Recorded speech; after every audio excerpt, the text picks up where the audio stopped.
السلام علیکم میری یوٹیوب فیملی، کیسے ہیں آپ سب لوگ؟ امید ہے کہ آپ سب لوگ خیر خیریت سے ہوں گے۔ میں بھی شکر اللہ کا بالکل ٹھیک ٹھاک ہوں۔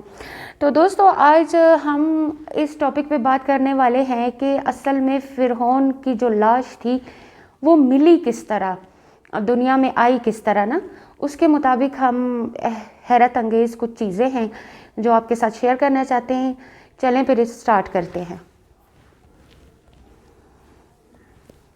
کے بادشاہوں کو کہا جاتا تھا۔ قرآن پاک میں یہ واقعہ موجود ہے جب حضرت موسیٰ علیہ السلام اس وقت کے فرعون یعنی مصر کے بادشاہ کے پاس اللہ کا پیغام لے کر گئے، لیکن اس بدبخت انسان نے اپنی فوج کے ساتھ حضرت موسیٰ علیہ السلام اور ان کے فالوورز کا پیچھا کیا، لیکن فرعون جو خدا ہونے کا دعویٰ کرتا تھا خود ہی سمندر میں غرق ہو گیا۔ یہ تقریباً 3000 سال پہلے کی بات ہے۔ دوستو، اس کے بعد سمندر نے فرعون کی لاش کو اٹھا کر باہر پھینک دیا۔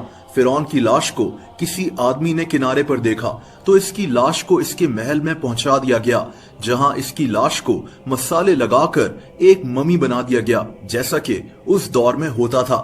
غور طلب بات یہ ہے کہ اللہ تعالیٰ نے قرآن پاک میں فرمایا کہ فرعون کی لاش کو ہمیشہ کے لیے محفوظ رکھا جائے گا تاکہ یہ آنے والی نسلوں کے لیے عبرت کا نشان بن سکے۔ دوستو، اب چلتے ہیں 1871 میں۔ مصر میں ایک چور ممیز کے ساتھ دفن ہونے والے ہیرے جواہرات یعنی خزانے کی تلاش میں تھا۔ مصر کے بادشاہوں کی ممیز کے ساتھ بھی دفن کی جاتی تھیں۔ چور انہی چیزوں کی کھوج میں یہاں وہاں پھرتے رہتے تھے۔ یہ چور بھی انہی میں سے ایک تھا۔ اس کا نام احمد عبد الرسول تھا۔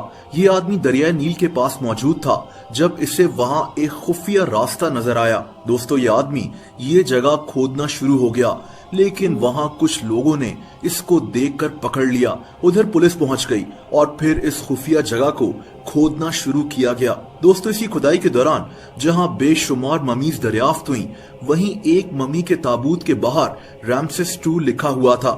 اب یہاں انٹرسٹنگ بات یہ ہے کہ تقریباً سارے ریسرچرز نے مانا کہ یہی دراصل وہ فرعون تھا جس کا ذکر قرآن پاک میں موجود ہے اور جو سمندر میں غرق ہو گیا تھا۔ یہ بھی کہا جاتا ہے کہ سمندر میں مرنے کی وجہ سے اس کی لاش پر ابھی بھی سمندری نمکیات موجود تھیں۔ یہ ایک بہت بڑی دریافت تھی، کیونکہ قرآن پاک میں اللہ تعالیٰ نے فرمایا کہ فرعون کی لاش کو محفوظ کیا جائے گا تاکہ یہ نشان عبرت بن سکے۔ دوستو، اس کی ممی کو دیکھنے لوگ دور دور سے آتے رہے۔ یہ ایک بہت بڑی خبر بن گئی تھی۔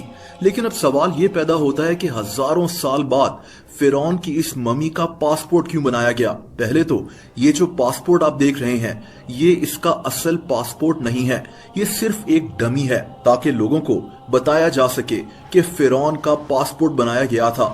لیکن اس کا پاسپورٹ بنایا کیوں گیا؟ دوستو، دراصل 1970s میں فرعون کی ممی خراب ہو رہی تھی۔ اس کی لاش کو فنگل انفیکشن ہو گیا تھا، اسی لیے 1974 میں مصر کی حکومت نے فیصلہ کیا کہ اس کو فرانس بھیجا جائے گا تاکہ اس کی ممی کی مینٹیننس کی جائے۔ اب یہاں مسئلہ یہ تھا کہ اس وقت فرانس کے قانون کے مطابق کسی لاش کو فرانس میں داخل ہونے کے لیے پاسپورٹ کی ضرورت تھی، اور اسی لیے مصر کی حکومت کو ہزاروں سال کے بعد فرعون کی لاش کا پاسپورٹ بنانا پڑا، جس پر اس کی ممی کا چہرہ بھی پرنٹ کیا گیا تھا، اور فرعون کی لاش کو پاسپورٹ دینے کی یہ خبر پوری دنیا میں مشہور ہو گئی۔ آج رامسس II یعنی فرعون کی ممی ساؤدرن ایجپٹ میں موجود ہے۔